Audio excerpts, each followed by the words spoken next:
For more than 2 years, he said almost nothing. No interviews, no statements, no public appearances beyond the occasional glimpse of a grieving man standing alone at a garden gate covered in flowers. The world had grown used to his silence.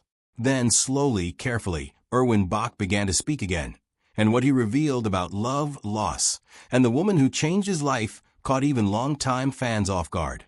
This is the story of the man who stood beside Tina Turner through her final chapter, and the quiet words he finally found the courage to share. Their story did not begin on a stage or under studio lights. It began at an airport in Dusseldorf in 1985, when a 30-year-old German music executive named Erwin Bach was assigned the unremarkable task of picking up a touring American singer and driving her to her hotel. Tina Turner was 47 at the time, freshly reborn as a solo superstar after the release of Private Dancer, and not looking for romance. She had survived a marriage defined by fear and control, and the idea of trusting another man again seemed, by her own later admission, almost unthinkable. But something shifted the moment Erwin walked toward her.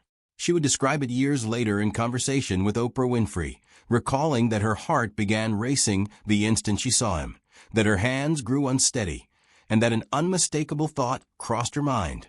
This was love at first sight. It was an improbable spark between two people from entirely different worlds, yet it refused to fade. What started as a working relationship slowly deepened into friendship, and the friendship, in time, became something neither of them expected to find again. For Tina, opening her heart was not a simple decision. She had spent years rebuilding her sense of self after walking away from Ike Turner with nothing but her name. Trust did not come easily, and she was honest in later years about her fear that she had been too wounded to love properly. Erwin never pushed. He let the relationship unfold at its own pace, patient in a way that felt, to her, almost unfamiliar. It was that patience, more than anything else, that began to dissolve the walls she had built around herself. Unlike the whirlwind chaos of her first marriage, Tina's relationship with Erwin moved deliberately. They dated for years without rushing toward marriage, building a private life together far from the spotlight that had once defined her every move. Erwin proposed for the first time when Tina turned 50, and she turned him down, not because she doubted his love, but because she was still learning how to trust her own judgment after everything she had endured. He asked again years later, and this time she said yes. They married in 2013, nearly 3 decades after that first car ride from the airport, in an intimate ceremony at their lakeside estate in Switzerland. By then, Tina had already become a Swiss citizen, having settled into a quieter life far removed from the stages of her youth. The wedding guest list reflected the deep affection she had earned over a lifetime in the public eye, with friends including Oprah Winfrey and Bryan Adams joining the celebration. It was, by every account, the kind of joy she had once believed was permanently out of reach. What made their bond remarkable was not grandeur, but steadiness. Tina herself described their relationship as true love precisely because it was peaceful rather than dramatic. She often said that Erwin never asked her to be anything other than exactly who she was: flawed, guarded, and still healing from a past he had no part in creating. For a woman who had spent decades being shaped, renamed, and controlled by someone else, simply being allowed to exist as herself was its own kind of revolution. If their early years together proved the strength of their connection, 2017 proved its depth. Tina was diagnosed with a serious kidney condition that ultimately led to kidney failure, leaving her facing a future of either dialysis or transplant. She later wrote that she had been prepared to accept death rather than live tethered to dialysis treatment for the rest of her life. It was Erwin who stepped forward without hesitation and donated one of his own kidneys to save her. The transplant was not simply a medical procedure. It became, in Tina's own words, the clearest proof imaginable that she had finally found a love without conditions. She had spent so much of her life giving everything to an audience and receiving violence in return from the man she once called her husband. Now here was a man willing to give a literal piece of himself so that she could keep living. It reframed everything she understood about partnership, sacrifice, and what it meant to be truly cared for. In the years that followed, Tina spoke about Irwin with a kind of quiet wonder that had been entirely absent from her descriptions of her first marriage. She credited him, alongside her two sons, as one of the central sources of happiness in her later life, placing his name beside her proudest professional achievements when reflecting on what had brought her the greatest joy.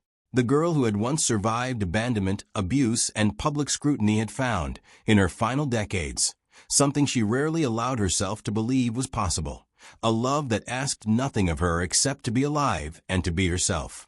By the late 2010s, Tina Turner had largely withdrawn from public life, choosing to spend her remaining years in the privacy of her Swiss home rather than chasing further spotlight. In 2021, she allowed an HBO documentary crew into her world one final time, a project she later described as her personal way of saying goodbye to her audience. It was not a comeback or a victory lap. It was closure, delivered entirely on her own terms, much as she had insisted on controlling her own narrative since the moment she first spoke publicly about her past. In that documentary, she reflected on her life with a striking honesty that had defined her decades earlier when she first broke her silence about domestic abuse. She acknowledged that the first half of her life had not been good, but stated plainly that the second half had been everything she could have hoped for. It was, in many ways, a thank you letter to Irwin disguised as a retrospective, an acknowledgement that the peace she found in Switzerland had rewritten the ending of a story that once seemed destined for tragedy. Tina Turner died on May 24, 2023, at her home in Küsnacht, Switzerland, following a long illness, at the age of 83. A statement shared on her behalf described the loss simply and powerfully, noting that the world had lost both a music legend and a role model. Tributes poured in from presidents, fellow musicians, and millions of fans who had grown up on her voice. But for Erwin Bach, the loss was not symbolic or distant. It was the end of 38 years beside the woman who had once described their meeting as love at first sight. In the days following her death, Erwin Bach appeared only once in public, walking quietly outside their home to view the makeshift memorial that fans had built at the garden gate. Local reports described him as visibly moved, carefully reading cards left by strangers and rearranging bouquets among the growing pile of flowers. He said nothing to the cameras. There was no statement, no interview, no attempt to explain what he was feeling. He simply stood among the flowers his wife's fans had left behind, and then he disappeared from public view almost entirely. For roughly 2.5 years, that silence held. Erwin retreated into the privacy of the Swiss estate he had shared with Tina, a sprawling lakeside property that had once been their sanctuary and had now become the place where he processed a grief few outsiders could fully understand. Those close to the couple described his devotion to Tina as unwavering throughout their decades together, and it seemed for a long time that his devotion to her memory would keep him permanently out of the public conversation. It is worth pausing here on what that silence actually represented. This was not a man avoiding cameras for strategy or image. It was a widower honoring, in the most private way he knew how, a marriage built on patience, protection, and an almost old-fashioned insistence on privacy, values that had defined their relationship since the very beginning, when Tina first chose a quiet love over another public spectacle. It was not until 2025 that Erwin Bach began, gradually, to step back into the world. He was seen in public with a new companion, an American widow named Christina de la Bouchère, who herself had lost her husband in 2023. According to those familiar with the relationship, the two were introduced roughly a year after Tina's passing through mutual friends, brought together in part by a shared understanding of grief that few others could offer. When he finally addressed his new chapter publicly, Erwin's words were measured but unmistakably heartfelt. He described himself as grateful for his life and grateful for this new love, adding simply that he could be happy again. He was careful, even in that moment of openness, to protect the privacy of the woman beside him, noting that she was not a public figure and asking that her life be shielded from the kind of scrutiny he and Tina had spent years trying to escape. It was, in its own way, consistent with everything he had shown for nearly 4 decades, a quiet insistence on protecting the people he loved. For fans who had followed Tina Turner's story for decades, Irwin's emergence from grief was not a betrayal of her memory, but a continuation of the same lesson she had spent her life teaching. She had always insisted that survival was not about staying frozen in pain, but about finding the courage to keep living fully.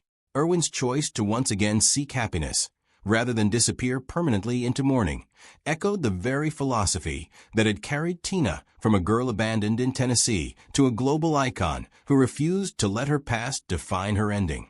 What makes Erwin Bach's eventual return to public life so striking is not scandal or revelation in the tabloid sense, but something quieter and arguably more profound.